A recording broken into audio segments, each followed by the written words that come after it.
विधानसभेच्या पार्श्वभूमीवर भाजप महाराष्ट्रात संवाद यात्रा काढणार असल्याची माहिती मिळते। भाजपचे प्रदेशाध्यक्ष चंद्रशेखर बावनकुळे यांनी ही माहिती दिलेली आहे।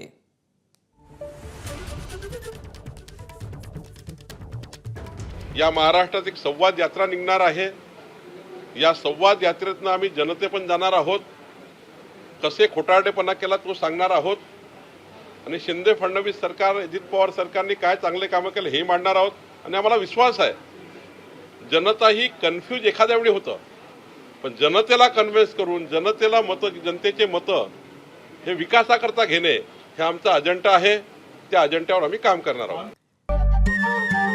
नमस्कार। मन शुद्ध तुझं ही वेगळ्याच प्रकारची मालिका तुम्हा सगळ्यांना खूप आवडली होती। याचा दुसरा सीझन कधी येणार अशी विचारणा झाली। प्रतीक्षा संपली आहे मित्रांनो, येतोय मन शुद्ध तुझचा दुसरा सीझन। होई मन शुद्ध